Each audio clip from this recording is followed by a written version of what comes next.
Hello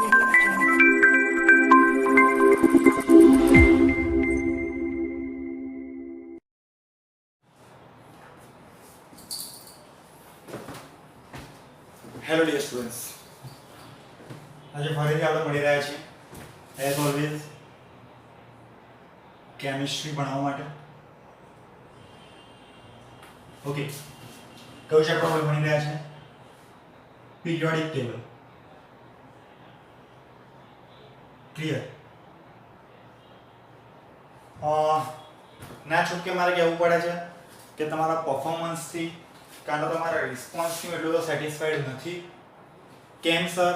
કેમ કે તમારામાંથી બહુ જ ઓછા સ્ટુડન્ટ રિસ્પોન્સ આપી રહ્યા છે. લગભગ ગઈકાલે તમને લોકોને મારો વિડીયો મળ્યો હશે, બટ ગઈકાલથી રાત સુધીમાં મને 3 છોકરાઓએ રિસ્પોન્સ આપે છે કે સર અમે લોકોએ મોલ કોન્સેપ્ટ જે ચેપ્ટર છે એટલે કે પહેલું ચેપ્ટર છે એની એક્સરસાઇઝ લખવાની ચાલુ કરી. બરાબર, બટ હજુ બીજા લોકોએ કોઈ રિસ્પોન્સ આપવાના ચાલુ કર્યા નથી. ગઈકાલનો વિડીયો થોડો અઘરો હતો, થોડો ટોપિક અઘરો હતો, છતાં એમાં સમજણ પડી કે ના પડી એના વિશેનો પણ કોઈ રિસ્પોન્સ મને આપ્યો નથી. આઈ હોપ કે તમે એનો રિસ્પોન્સ આપશો. ક્લિયર? વાંધો નહીં. આપણે પીરિયોડિક ટેબલમાં અત્યાર સુધીમાં કયા મુદ્દા ભણ્યા છે? તો કે ભાઈ પરમાણુકીય ત્રિજ્યા ભણ્યા છીએ. બીજો કયો મુદ્દો ભણ્યા છીએ? તો કે ભાઈ આયનીકરણ એન્થાલ્પી ભણ્યા છીએ. અને હવે ત્રીજો મુદ્દો કયો ભણવાનો છે? તો કે ઇલેક્ટ્રોન બંધુતા.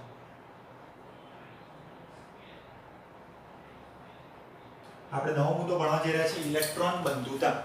ક્લિયર? ઇલેક્ટ્રોન બંધુતાને જ ઇલેક્ટ્રોન આકર્ષિતા તરીકે ઓળખવામાં આવે છે. અને ઇલેક્ટ્રોન આકર્ષિતાને જ ઇલેક્ટ્રોન પ્રાપ્તિ એન્થાલ્પી તરીકે ઓળખવામાં આવે છે. ત્રણનો મીનિંગ એક છે. ઓકે, ભૂલ કરતા નહીં. ઇલેક્ટ્રોન બંધુતા, ઇલેક્ટ્રોન આકર્ષિતા અને ઇલેક્ટ્રોન પ્રાપ્તિ એન્થાલ્પી.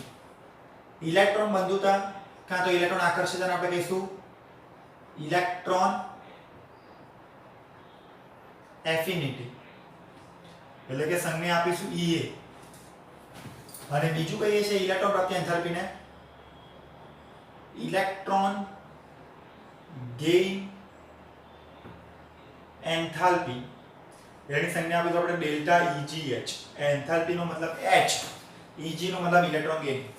EG નો મતલબ શું? ઇલેક્ટ્રોન ગેઇનિંગ. એટલે કે ઇલેક્ટ્રોન ગેઇનિંગ એન્થાલ્પી વિશે આપણે ઇન્ફોર્મેશન મેળવવાની છે. લાસ્ટ ટાઈમ આપણે લોકોએ શું કર્યું છે? ઇલેક્ટ્રોન દૂર કર્યો એટલે આયન બની ગયો હતો. બરાબર, એ પ્રક્રિયાને આપણે કીધું હતું આયનીકરણ. અહીંયા આપણે શું કરીશું? ઇલેક્ટ્રોન મેળવીશું. લાસ્ટ ટાઈમની પ્રક્રિયામાં આપણે ઇલેક્ટ્રોન દૂર કર્યો તો માટે ઉપર કયો વીજભાર આવતો હતો? ધન વીજભાર. અહીંયા આપણે ઇલેક્ટ્રોન મેળવીશું એટલે કયો વીજભાર આવશે? ઋણ વીજભાર.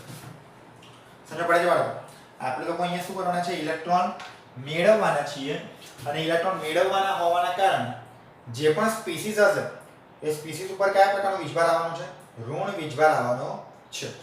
ઓકે, એક વિદ્યાર્થીએ મને સારો ક્વેશ્ચન પૂછ્યો તો કે સર સ્પીસીસ એટલે શું? કે સર સ્પીસીસ એટલે શું? બરાબર, અહીંયા સ્પીસીસ નો મતલબ કંઈ પણ વસ્તુ લાઈક આયન છે, પરમાણુ છે, અણુ છે, બરોબર, સંયોજન છે, એ બધાને આપણે લોકો કેવી રીતે ઓળખીએ છીએ? સ્પીસીસ તરીકે ઓળખીએ છીએ. એ બધાને આપણે લોકો કેવી રીતે ઓળખતા હોઈએ છીએ? સ્પીસીસ તરીકે ઓળખતા હોઈએ છીએ. ઓકે બાળકો, એક મિનિટ.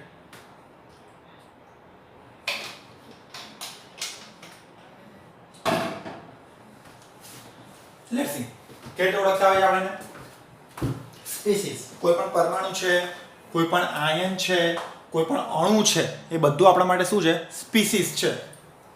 ક્લિયર? તો ઇલેક્ટ્રોન પ્રાપ્તિ એન્થાલ્પી વ્યાખ્યા જોઈએ એની.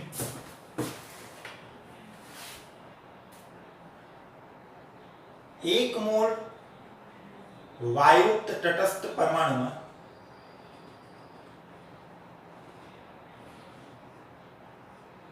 ઇલેક્ટ્રોન ઉમેરીને 1 મોલ વાયુરૂપ ઋણ આયન બનાવતા થતા એન્થાલ્પીના ફેરફારને તેની ઇલેક્ટ્રોન પ્રાપ્તિ એન્થાલ્પી, ઇલેક્ટ્રોન આકર્ષિતા કાં તો ઇલેક્ટ્રોન બંધુતા કહે. બરાબર. આ તમે ધ્યાનથી ક્વેશ્ચનમાં વસ્તુ વાંચી હોય તો શું લખ્યું છે? 1 મોલ વાયુરૂપ તટસ્થ પરમાણુમાં ઇલેક્ટ્રોન ઉમેરીને 1 મોલ વાયુરૂપ ઋણ આયન બનાવતા થતા એન્થાલ્પીનો ફેરફાર. અહીંયા એવું નથી લખ્યું કે એન્થાલ્પી આપવી પડશે, ઊર્જા આપવી પડશે કે ઊર્જા મુક્ત થશે. એવું કશું અહીંયા નક્કી છે નહીં.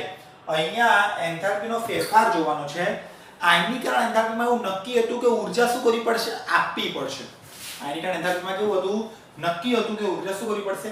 આપવી પડશે. અહીંયા કશું નક્કી છે નહીં. ઉદાહરણ તરીકે તમારી પાસે x છે. આ x ની અંદર તમે ઇલેક્ટ્રોન ઉમેરીને શું બનાવો છો? x - ગેસ બનાવો છો. તો આ દરમિયાન થયેલો એન્થાલ્પીનો ફેરફાર એને શું કહેવાય? Delta Eg of x. આ ફેરફાર ધન પણ હોઈ શકે છે, આ ફેરફાર ઋણ પણ હોઈ શકે છે. મતલબ કે પ્રક્રિયા ઉષ્મા શોષક, ઊર્જાનું શોષણ કરે તેવી, એટલે કે પોઝિટિવ, કાં તો પછી ઉષ્મા ક્ષેપક, એટલે કે ઊર્જાનું ઉત્સર્જન કરે તેવી, એટલે કે નેગેટિવ, કંઈ પણ હોઈ શકે છે. ઉષ્મા શોષક પણ હોઈ શકે છે, કાં તો પછી ઉષ્મા ક્ષેપક પણ હોઈ શકે છે. ધારો કે આવું લખું છું, ક્લોરીન ગેસ એ ઇલેક્ટ્રોન મેળવીને શું બનાવે છે? Cl - gas. તો આ દરમિયાન થયેલો એન્થાલ્પીનો ફેરફાર, આ ડેલ્ટા H ને શું કહેવાય? Delta Eg of chlorine. સમજ પડી? ધારો કે આવું લખું, ફ્લોરીન ગેસ એ ઇલેક્ટ્રોન મેળવીને શું બનાવે છે? Fluorine - gas. તો આ દરમિયાન થયેલો એન્થાલ્પીનો ફેરફાર ડેલ્ટા H બરાબર શું કહેવાય? Delta Eg of F. સમજ પડી? ધારો કે આવું લખું, Br2 ગેસ એ બે ઇલેક્ટ્રોન મેળવીને શું બનાવે છે? 2Br - gas. તો આ દરમિયાન થયેલો એન્થાલ્પીનો ફેરફાર delta Eg of Br. Sir આવું ન કહેવાય. જે પણ તારે એવું બોલતું હશે વિડિયોમાં કે સર આવું ન કહેવાય, એ વ્યક્તિ તદ્દન સાચો છે. કેમ? ફર્સ્ટ ઓફ ઓલ અહીંયા વાયુ પરમાણુ નથી, આ તો અણુ છે. આ તો શું છે? અણુ છે. પહેલા અણુને તમારે પરમાણુમાં ફેરવવો પડે. ઉપર જો મેં શું લખ્યું છે? ક્લોરીન પરમાણુ લખ્યો છે, ફ્લોરીન પરમાણુ લખ્યો છે. મતલબ કે એક જ સ્પીસીસ હોવી જોઈએ. પહેલા અણુને તોડવા માટે અણુને તોડવાની ઊર્જા આપવી પડશે, અને ત્યારબાદ બીજી બધી ઊર્જા આપશો ત્યારે આ પ્રક્રિયા થશે. નહીં તો પ્રક્રિયા થશે નહીં. એટલે આને આયનીકરણ એન્થાલ્પી કહી શકાય નહીં. એને શું ના કહી શકાય? આયનીકરણ એન્થાલ્પી કહી શકાય નહીં. ઓકે, સોરી, ઇલેક્ટ્રોન પ્રાપ્તિ એન્થાલ્પી ન કહી શકાય. ઇલેક્ટ્રોન પ્રાપ્તિ એન્થાલ્પી કેમ ના કહી શકાય? તો એનું રીઝન એ છે કે ઇલેક્ટ્રોન પ્રાપ્તિ એન્થાલ્પી તો જ કહેવાય કે જો 1 મોલ વાયુરૂપ તટસ્થ પરમાણુ લીધો હોય. આપણે શું લીધો હોય? 1 મોલ વાયુરૂપ તટસ્થ પરમાણુ. અહીંયા પરમાણુ લેવાની જગ્યાએ તમે લોકો શું લઈ લીધો છે? અણુ લઈ લીધો છે. Br2 તરીકે તમે લોકો શું લીધો છે? અણુ લીધો છે. માટે તેને ઇલેક્ટ્રોન પ્રાપ્તિ એન્થાલ્પી કહી શકાય નહીં. ઓકે, બીજું સમજીએ.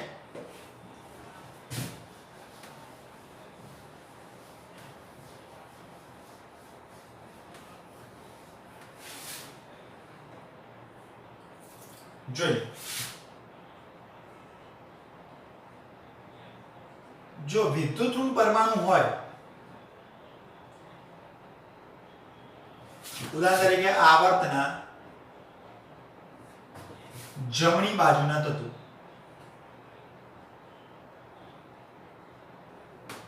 મુખ્યત્વે સમૂહ 17 ના તત્વો, આ બધા વિદ્યુત ઋણ પરમાણુ કહેવાય. વિદ્યુત ઋણ પરમાણુ એટલા માટે કહેવાય કારણ કે લોકોને ઇલેક્ટ્રોન મેળવવો છે. જો કોઈ પણની ઇલેક્ટ્રોન રચનામાં બહારની કક્ષામાં 8 ઇલેક્ટ્રોન થઈ જાય તો તે સ્થાયી થઈ જાય. ઉદાહરણ તરીકે ક્લોરીનની ઇલેક્ટ્રોન લખીએ તો ઇલેક્ટ્રોન શું છે? Neon complete 3s2 3p5. તો બહારની કક્ષામાં કેટલા ઇલેક્ટ્રોન છે? 7. જો એ એક ઇલેક્ટ્રોન મેળવી લે તો એની બહારની કક્ષાની ઇલેક્ટ્રોન શું થઈ જાય? 3s2 3p6 થઈ જાય. મતલબ કે કેટલા ઇલેક્ટ્રોન થઈ જાય? 8 ઇલેક્ટ્રોન થઈ જાય. તો એ પોતે કેવો થઈ જાય? સ્થાયી થઈ જાય. તો એની ઈચ્છા શું હોય? ઇલેક્ટ્રોન મેળવવાની ઈચ્છા હોય કે ઇલેક્ટ્રોન ગુમાવવાની ઈચ્છા હોય? તો કે ઇલેક્ટ્રોન મેળવવાની ઈચ્છા હોય. અને ઇલેક્ટ્રોન મેળવે તો કેવો બને? વિદ્યુતીય રીતે ઋણ બને. વિદ્યુતીય રીતે કેવો બને? ઋણ બને. એટલે કે જો વિદ્યુત ઋણ તત્વો હોય, મુખ્યત્વે કોના? આવર્તના જમણી બાજુના તત્વો. સૌથી વધારે વિદ્યુત ઋણ કોણ છે? સમૂહ 17 ના તત્વો. એટલે એ લોકોની ઈચ્છા શું છે? ઇલેક્ટ્રોન મેળવવાની ઈચ્છા. હવે જો સ્પીસીઝ ઇલેક્ટ્રોન મેળવીને સ્થાયી થતી હોય તો એ શું ઈચ્છે કે લો ભાઈ ઇલેક્ટ્રોન આપી દો મને સામે ઊર્જા લઈ જાઓ. એ લોકો શું કહે કે મને ઇલેક્ટ્રોન આપી દો અને તમે ઊર્જા લઈ જાઓ. એટલે આવી કોઈ સ્પીસીઝ હોય તો તે ઇલેક્ટ્રોન મેળવીને સ્થાયી બને. આથી ઊર્જા કાં તો એન્થાલ્પી મુક્ત થાય, ઉષ્મા મુક્ત થાય. માટે ડેલ્ટા EGH નું મૂલ્ય ઋણ મળે. માટે ડેલ્ટા EGH નું મૂલ્ય કેવું મળે? ઋણ. એટલે સમજો કે આપણે આવું વિચારીએ છીએ તો આવું થતું હશે. એક્ઝામ્પલ તરીકે ફ્લોરિન છે તો ઇલેક્ટ્રોન મેળવતો હશે, એ શું બનાવતો હશે? F- gas. તો આનો જે ડેલ્ટા H આવતો હશે કેવો આવતો હશે? નેગેટિવ આવતો હશે. બરાબર. લાઈક ક્લોરીન છે તો ઇલેક્ટ્રોન મેળવતો હશે, પોતે ઇલેક્ટ્રોન મેળવીને Cl- બનાવતો હશે. તો આનો જે ડેલ્ટા H આવતો હશે, ડેલ્ટા H કેવો આવતો હશે? નેગેટિવ આવતો હશે. ખબર? વિદ્યુત ઋણ પરમાણુ હોય તકલીફ શું છે કે જો આયનીકરણ એન્થાલ્પી હોત તો એ ધન જ હોત, પણ ઇલેક્ટ્રોન પ્રાપ્તિ એન્થાલ્પી ધન પણ હોઈ શકે છે અને ઋણ પણ હોઈ શકે છે. કે ભાઈ કોની ઋણ હશે અને કોની ધન હશે? તો મુખ્યત્વે એવી સ્પીસીઝ કે જે વિદ્યુત ઋણ છે, મતલબ કે જેને ઇલેક્ટ્રોન મેળવવાની ઈચ્છા છે, મતલબ કે જેને ઇલેક્ટ્રોન મેળવવાની શું છે? ઈચ્છા છે. એ ઈચ્છાવાળા લોકો શું કરશે? પોતે ઇલેક્ટ્રોન મેળવી લેશે અને સામે તમને શું આપશે? ઊર્જા આપશે. એટલે લોકો પોતે શું કરી કહેવાય? ઊર્જા ગુમાવી કહેવાય. માટે લોકોનો ડેલ્ટા H કેવો આવે? નેગેટિવ આવે. મતલબ કે ઉષ્માક્ષેપક પ્રક્રિયા બને. પણ એની ઊંધું કે જો વિદ્યુત ધન પરમાણુ હોય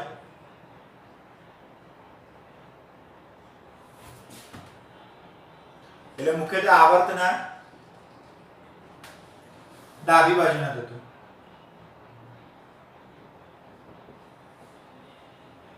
મુખ્યત્વે કોણ? સમૂહ એકના તત્વો.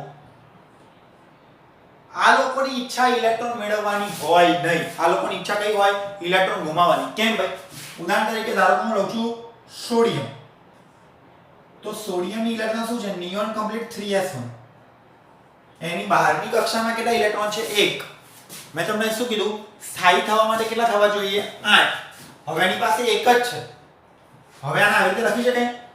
Helium complete 2s2 2p6 3s1.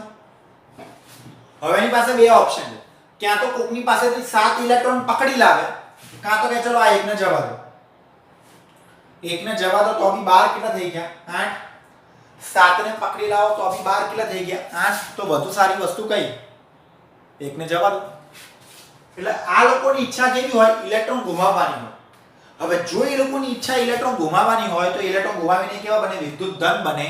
એ લોકોની ઈચ્છા ઇલેક્ટ્રોન ગુમાવવાની છે અને જબરદસ્તી તમે એને ઇલેક્ટ્રોન આપો તો એ પોતે સ્પીસીઝ કેવી બની જાય?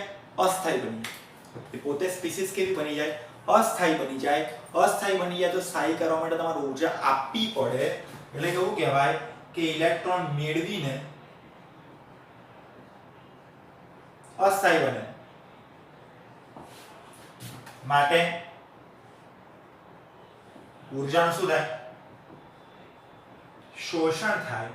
અને શોષણ થાય તો ડેલ્ટા EGH કેવો આવે? પોઝિટિવ આવે. કાં તો પછી ઉષ્મા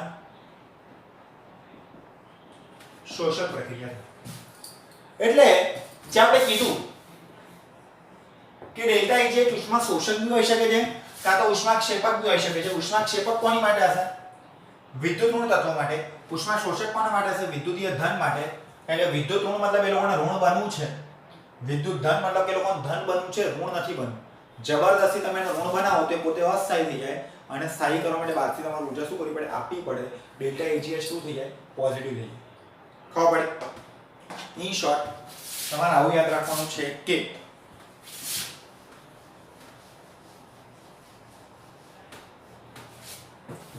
સામાન્ય રીતે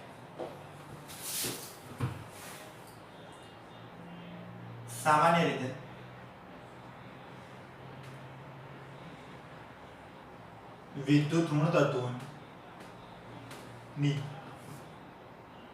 ઇલેક્ટ્રોન મેળવવાની વૃત્તિ કેવી હોય? વધુ હોય. અને લોકોના ડેલ્ટા EGH કેવા મળે? ઋણ હોય. જણાયું ને કેમ ઇલેક્ટ્રોન મેળવવાની વૃત્તિ વધારે? કારણ કે એક ઇલેક્ટ્રોન મેળવી લેશે કાં તો બે ઇલેક્ટ્રોન મેળવી લેશે તો એ પોતે કેવા થઈ જશે? સ્થાયી. અને સામાન્ય રીતે વિદ્યુત ધન તત્વોની ઇલેક્ટ્રોન મેળવવાની વૃત્તિ ઓછી હોય અને ડેલ્ટા એજીએચ કેવું એ લોકોનું ધન મેળવે. ક્લિયર? હવે બીજી વાત, આવો જે બોલી રહ્યો છું બેઠો ક્વેશ્ચન ઇંગ્સમાં પૂછાયેલો છે, ધ્યાન આપજો. હવે પહેલો ઇલેક્ટ્રોન ઉમેરાય,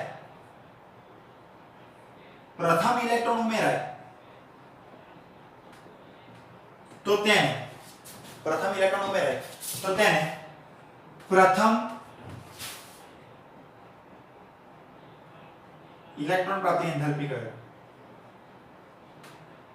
મતલબ કે ડેલ્ટા EgH1 અને આનું મૂલ્ય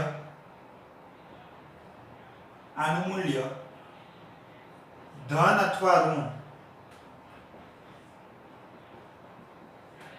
હોઈ શકે. આનું મૂલ્ય ધન અથવા ઋણ હોઈ શકે છે. લાઈક આવી બધી સ્પીસીસ માટે ડેલ્ટા H નું મૂલ્ય કેવું આવે? નેગેટિવ. આ બધી species like sodium, potassium, calcium, magnesium જે વિદ્યુતીય ધન છે એ લોકો માટેનું ઋણ કેવું હોય? મૂલ્ય કેવું આવી શકે? ધન આવી શકે. દ્વિતીય ઇલેક્ટ્રોન ઉમેરાય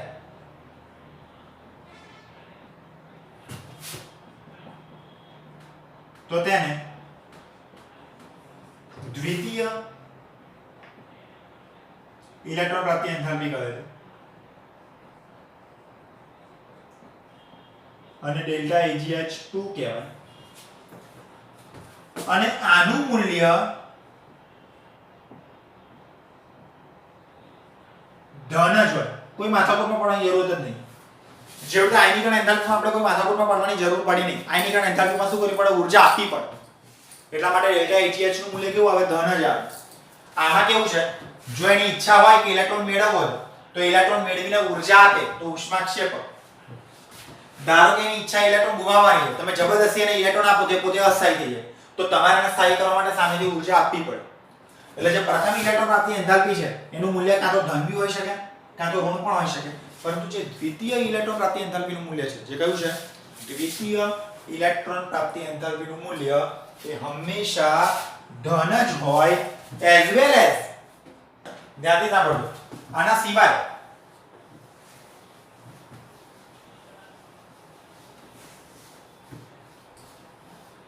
બોર્ડ આજે આઈ થિંક બગડી ગયું છે, ડસ્ટરમાં પ્રોબ્લેમ લાગે છે. આના સિવાય પ્રથમ ઇલેક્ટ્રોન પ્રાપ્તિ એન્થાલ્પી અને દ્વિતીય ઇલેક્ટ્રોન પ્રાપ્તિ એન્થાલ્પીનો સરવાળો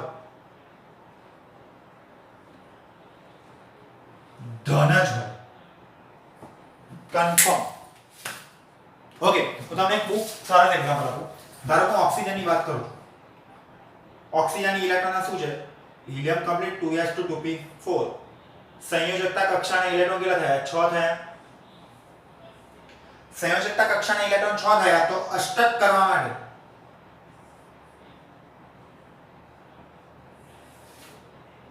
બે ઇલેક્ટ્રોન જરૂરી છે. બહારની કક્ષામાં 8 ઇલેક્ટ્રોન કરવા માટે કેટલા ઇલેક્ટ્રોન જરૂરી છે? 2 ઇલેક્ટ્રોન જરૂરી છે. હવે સમજો કે એને 2 ઇલેક્ટ્રોન જરૂરી છે તો એ કઈ ઈચ્છા દર્શાવે? 2 ઇલેક્ટ્રોન મેળવવાની ઈચ્છા દર્શાવે કે લાવો ભાઈ 6 ને કાઢી મૂકીએ. સીધી વસ્તુ, 6 ને કાઢી મૂકવા માટે તો બહુ બધી ઊર્જા આપવી પડે. એના કરતા લાવો ક્યાંકથી 2 ને પકડી લઈએ. હવે 2 ને પકડી લાવવાના હોય તો પહેલા શું થાય? O ગેસ ઇલેક્ટ્રોન મેળવીને શું બનાવે? O minus gas. આ એન્થાલ્પીના ફેરફારને શું કહેવાય? Delta EgH1. આનો જવાબ કેવો આવે? નેગેટિવ આવે, કારણ કે વિદ્યુત ઋણ છે. પણ સમજો કે આ O માઈનસ ગેસ બીજો ઇલેક્ટ્રોન મેળવીને શું બનાવે છે? O-2 gas. તો આને શું કહેવાય? ડેલ્ટા EgH2 કહેવાય. અને એનો જવાબ પોઝિટિવ જ આવે. જો બીજો ઇલેક્ટ્રોન ઉમેરાય તો તેને દ્વિતીય ઇલેક્ટ્રોન પ્રાપ્તિ એન્થાલ્પી કહે છે અને ડેલ્ટા EgH નું મૂલ્ય કેવું આવે? ધન જ આવે. હવાનું કારણ શું છે? હું બોલું છું સર, લખતા કેમ નથી? બોલું છું એટલા માટે ઘણી બધી વખત કે જે લોકો ધ્યાનથી વિડિયો જોઈ રહ્યા છે એ લોકો વધારે ધ્યાનથી જોવે અને લખે. જો રીઝન પૂછાય તો રીઝન આપણે એવું લખવાનું કે આ જે બંને બહારના ઇલેક્ટ્રોન આયા છે ને એ બંને બહારના ઇલેક્ટ્રોન છે, એના પોતાના ઇલેક્ટ્રોન છે નહીં. અને આપણે શું ભણ્યા હતા કે જેમ જેમ ઇલેક્ટ્રોનની સંખ્યા વધતી જાય, કોની સંખ્યા વધતી જાય?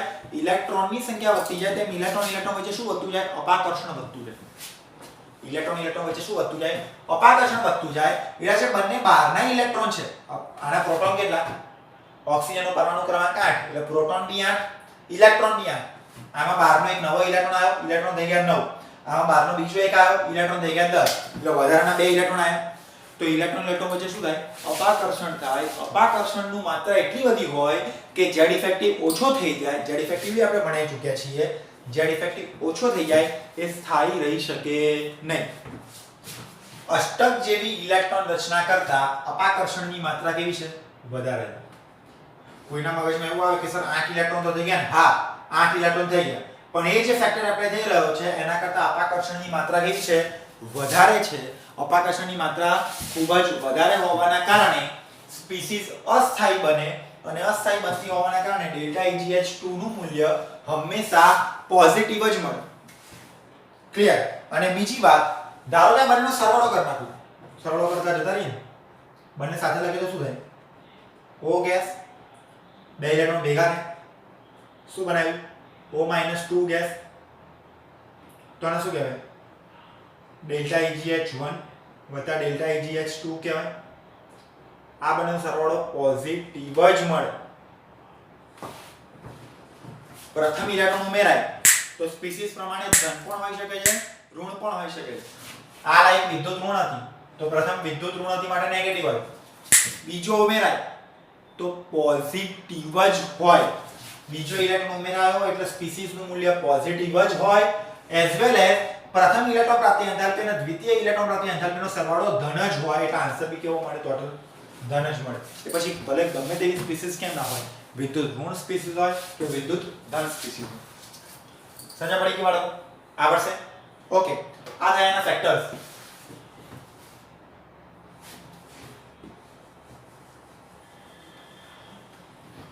બોર્ડ આજે આઈ થિંક બહુ બગડી ગયું છે.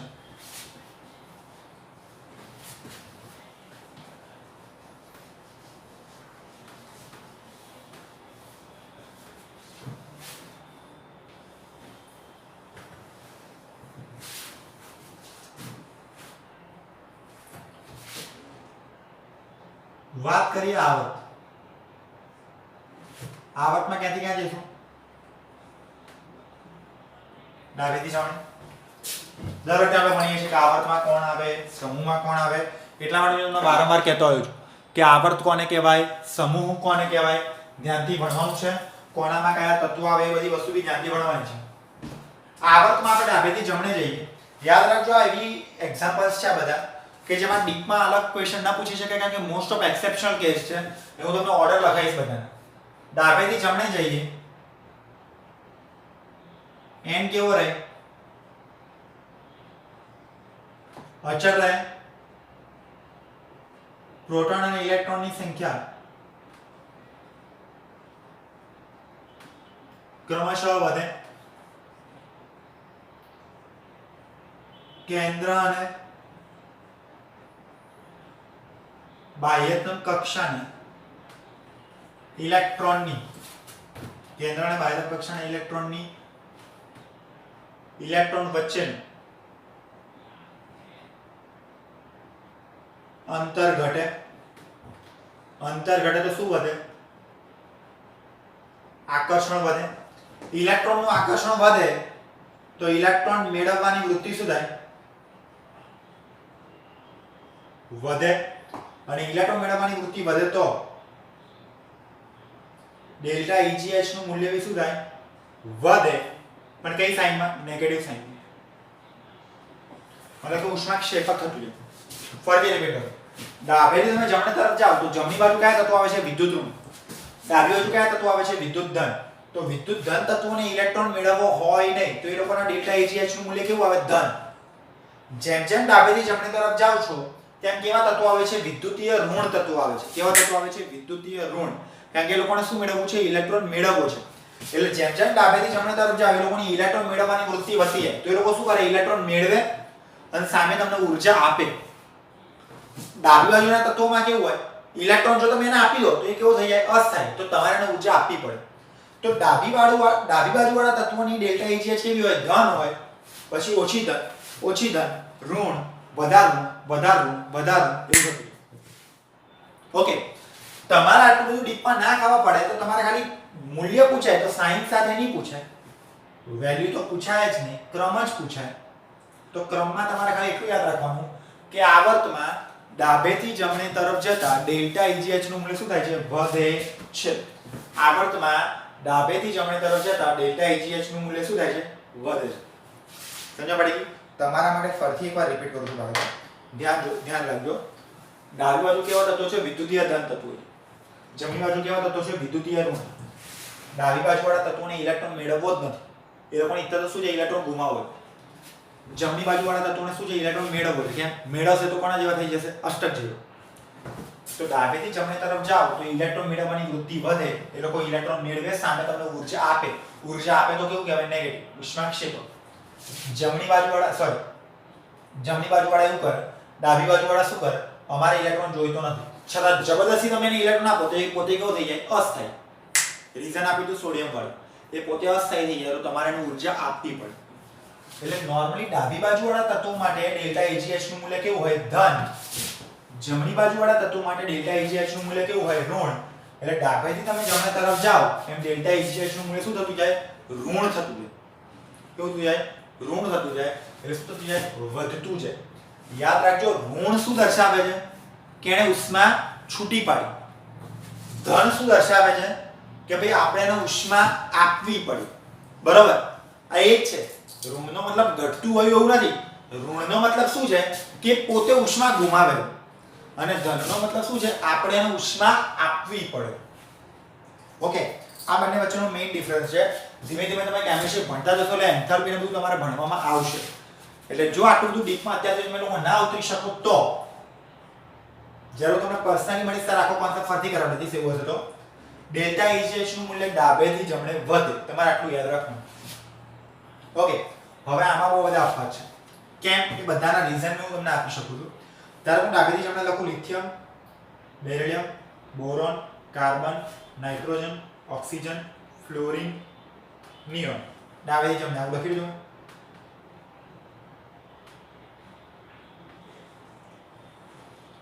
તદ્દન ખોટો ક્રમ, બધાના રીઝન. ચલો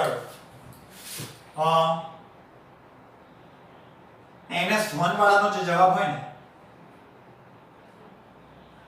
એ NS2NP1 વાળા કરતા વધુ હોય. કેમ? ધ્યાનથી સાંભળો. NS1 મતલબ આવું કહેવાય,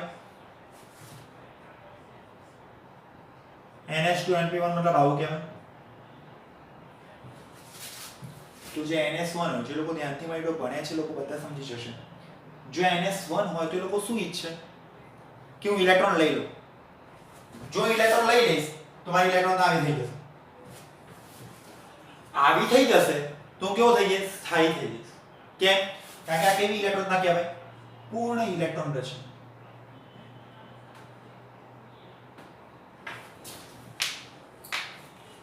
NS1 વાળા જે ઇલેક્ટ્રોન છે, આની ઇલેક્ટ્રોન શું હોય, હિલિયમ કમ્પ્લીટ 2s1. આની ઇલેક્ટ્રોન શું છે,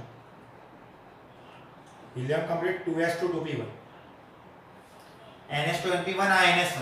તો NS1 વાળા શું છે કે લાવ હું એક ઇલેક્ટ્રોન લઈ લઉં. જો હું એક ઇલેક્ટ્રોન લઈ લઈશ તો મારી ઇલેક્ટ્રોન કેવી થઈ જશે, પૂર્ણ ઇલેક્ટ્રોન રચના થઈ જશે. કેવી ઇલેક્ટ્રોન રચના થઈ જશે, પૂર્ણ ઇલેક્ટ્રોન રચના થઈ જશે. તો કે લાવ હું એક ઇલેક્ટ્રોન લઈ લઉં. ઇલેક્ટ્રોન મેળવવાની વૃત્તિ આવી, માટે ડેલ્ટા EGH કેવું થયું કહેવાય, વધ્યું કહેવાય.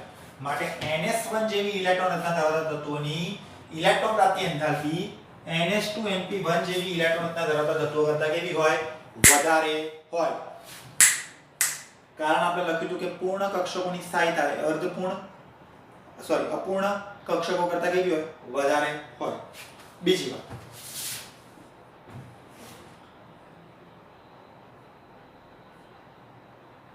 NS2NP3 કરતા NS2 ની ઓછી હોય, NS2NP6 ની બિલકુલ ઓછી હોય. કેમ? આમાં તો અષ્ટક પૂર્ણ થઈ ગયું. 12મી કક્ષામાં અષ્ટક પૂર્ણ. અષ્ટક પૂર્ણ જ છે, પહેલાથી 8 ઇલેક્ટ્રોન જ છે. તો એ શું કે ના તો મારે ઇલેક્ટ્રોન મેળવવાની, ના તો મારે ઇલેક્ટ્રોન ગુમાવવાની, મારે કોઈ વાતમાં પડવું જ નથી. સમજ પડે છે? મારે કોઈ વાતમાં પડવું છે નહીં. એટલે એ લોકો ના તો ઇલેક્ટ્રોન મેળવવાની વૃત્તિ દર્શાવે, ના તો ઇલેક્ટ્રોન ગુમાવવાની વૃત્તિ દર્શાવે. બીજી વાત, આ કેવી ઇલેક્ટ્રોન કહેવાય? પૂર્ણ. અને આ કેવી ઇલેક્ટ્રોન કહેવાય? અર્ધપૂર્ણ. આવું થયું કહેવાય ને? અર્ધપૂર્ણ. આ પૂર્ણ. આ અષ્ટક પૂર્ણ. 12મી કક્ષામાં. તો તમે આમથી આમ જાઓ એમ શું થાય? સ્થાયીતા વધે. સ્થાયી થઈ ગયું તો શું કરો? ઇલેક્ટ્રોન મેળવવું. ઇલેક્ટ્રોન મેળવવાની કાં તો ગુમાવવાની વૃત્તિ શું થાય? ઘટે. ના તો એને ઇલેક્ટ્રોન મેળવવો છે, ના તો એને ઇલેક્ટ્રોન ગુમાવવો છે. માટે ડેલ્ટા EGS શું થઈ જાય? ઘટી જાય. કે ના ભાઈ મારે ઇલેક્ટ્રોન મેળવવો બી નથી કાં તો ગુમાવવો છે નહીં. એટલે આખો ક્રમ ખોટો પડે. સાચો ક્રમ કયો પડે? ડાબેથી જમણે વધે. એટલે આખો ક્રમ આવો આવે. Fluorine greater than oxygen greater than carbon greater than lithium greater than boron greater than nitrogen greater than beryllium greater than neon. Sir આ તો આખું બદલાઈ ગયું બધાના રીઝન. આ લોકોમાં તો કોઈ ઇલેક્ટ્રોન ના એવી છે જ નહીં. આનું કારણ શું? NS1. આનું કારણ શું? NH2NP1. આનું કારણ શું? NH2NP3. આનું કારણ શું? NH2. અને આનું કારણ શું? NH2NP6. ઇલેક્ટ્રોન રચના આવડવી જરૂરી છે. એટલે જો તમને એવું પૂછાય MCQ માં સામાન્ય રીતે તો ડાબેથી જમણે વધે, પણ જો કોઈ ચોક્કસ આવર્તનો ક્રમ પૂછાય તો આવર્તનો ક્રમ તમારે યાદ રાખવો જરૂરી છે. બધાના રીઝન હું બોલ્યો છું, રીઝન બોલ્યો છું એ લખી લો. કે ભાઈ NS1 છે, ઇલેક્ટ્રોન મેળવીને કેવો થઈ જાય? સ્થાયી. આ ત્રણ જણા પહેલાથી કેવા છે? સ્થાયી છે. તો ના તો ઇલેક્ટ્રોન મેળવે, ના તો ઇલેક્ટ્રોન ગુમાવે એની કોઈ ઈચ્છા છે નહીં. ખબર પડી? આવો જ ધારો કે આપણે બીજો એક ક્રમ લખીએ. જોજો.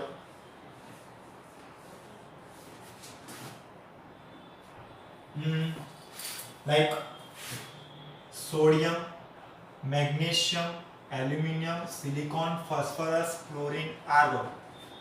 જો હું તમને ખોટું બી ભણાવું છું અને પછી એના રીઝન સાથે ભણાવું છું કે આ ખોટું કેમ છે સાચું કોણ? આ ખોટું. સાચો જવાબ શું આવશે? Chlorine greater than sulphur greater than silicon greater than sodium greater than aluminium greater than phosphorus greater than magnesium greater than argon. કેમ ભાઈ? આની ઇલેક્ટ્રોનના 3s1, આની ઇલેક્ટ્રોનના 3s2 3p1, આની ઇલેક્ટ્રોનના 3s2 3p3, આની ઇલેક્ટ્રોનના 3s2 અને આની ઇલેક્ટ્રોનના 3s2 3p6. તો આ કેવું કહેવાય? અર્ધપૂર્ણ કહેવાય. આ કેવું કહેવાય? પૂર્ણ કહેવાય. આ કેવું કહેવાય? અષ્ટક પૂર્ણ કહેવાય. આના રીઝનમાં શું આવે? આ NS1 કહેવાય અને આ શું કહેવાય? NH2NP1 કહેવાય. ખબર પડી? આ ક્રમ સાચો. આમાં આ ક્રમ સાચો. એટલે જો તમને આવર્ત વાળો ક્રમ પૂછાય બરોબર, તમારે આ બે ક્રમ યાદ રાખવા જરૂરી છે. સમજ પડી કે બાળક? બોલ બી ખરાબ થઈ ગયું છે અને આમ પણ પોઈન્ટ થોડોક અઘરો છે. એટલે સમૂહવાળી વાર્તા આપણે નેક્સ્ટ લેક્ચરમાં લઈશું, મતલબ કે નેક્સ્ટ વીકમાં. ઓકે. હવે તકલીફ ક્યાં છે? સૌથી મોટી તકલીફ કોઈએ મને મોલ કોન્સેપ્ટ ચેપ્ટરનું, એટલે કે જે આપણું રસાયણ વિજ્ઞાનના પાયાના સિદ્ધાંતો વાળું ચેપ્ટર છે, એની કોઈ જ પ્રકારનો રિસ્પોન્સ આપ્યો નથી. કોઈએ NCERT લખી નથી, કોઈએ પ્રેક્ટિસ શીટ લખી નથી. કારણ કે લખ્યો હોત તો મને મોકલ્યો, બરાબર, ચોપડો બનાવ્યો હોત તો મને મોકલ્યો હોત. કોઈએ લખ્યો નથી. હવે અત્યાર સુધી મારું કેરેક્ટર એવું છે કે હું એવું ઈચ્છું છું કે સ્ટુડન્ટ પોતે ડેવલપ થાય ને પોતે પોતાની જવાબદારીને સમજે કે મારે લખવું જરૂરી છે કે નહીં. એટલે હજુ હું તમને ચાન્સ આપી રહ્યો છું કે તમે પોતે ડેવલપ થાઓ. કારણ કે પોતે પોતાની જાતમાંથી તમે લોકો ડેવલપ થશો તો તમે પોતાની જાતની ગંભીરતા સમજશો કે મારે શું કરવું જરૂરી છે. હું તમારી પાસે કરવડાવું અને તમે જાતે કામ કરો, આ બંનેમાં બહુ મોટો ડિફરન્સ છે. હું તમને જબરદસ્તી આટલું હોમવર્ક આપું, તમે એટલું કરો છો, એ આખી વાત અલગ છે. અને સરે એને કીધું હતું કે આ રીતે ભણવાની જરૂર છે, આ રીતે લખવાની જરૂર છે, આ કામ કરવાની જરૂર છે, અને તમે જાતે લખો, એ બંનેમાં બહુ મોટો ડિફરન્સ છે. સમજ પડી ગઈ? એટલે હજુ હું તમને કહું છું કે મૂળ કોન્સેપ્ટની શીટ તમે લોકો લખવાનું ચાલુ કરો. શીટ ઇન ધ સેન્સ કે તમારે એનસીઆરટી અત્યારે લખવાની છે, પાછળના એક્ઝામ્પલ, અંદરના એક્ઝામ્પલ, ટેક્સ્ટ બુક એક્ઝામ્પલ અંદર આપેલા હશે વચ્ચે વચ્ચે. સાર્થક અંક વાળો ટોપિક નથી લેવાનો, વાર્તા કોઈ ના પણ એમ નથી લેવાની કારણ કે ઇમ્પોર્ટન્ટ નથી. એના સિવાયના જેટલા બી દાખલા છે મુખ્યત્વે બધા ગણવાના છે તમારે, એની ઉપર ભાર આપવાનો છે અને એક્સરસાઇઝ લખવાની. હવે આ જે 2 દિવસ બાકી રહ્યા છે તમારા, કયા 2 દિવસ? કયા 2 દિવસની વાત ચાલી રહી છે?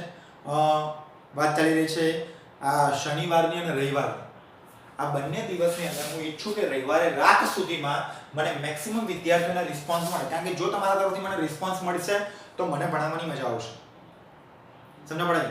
તો મને રિસ્પોન્સ આપો, લખવાનું ચાલુ કરો, મેક્સિમમ વિદ્યાર્થીઓના જવાબ આવશે અને હું સ્પેસિફિકલી એ વિદ્યાર્થીઓ માટે બી લેક્ચર બનાવીશ. ભલે 5 વિદ્યાર્થીઓ હશે તો એ લોકો માટે ખુશ થઈને હું એનસીઆરટી ના એક્ઝામ્પલ ગણવાની ચાલુ કરીશ અને એક વિડિયો બનાવીશ જે તમને હેલ્પફુલ હશે. ઓકે બાળકો, થેન્ક યુ સો મચ.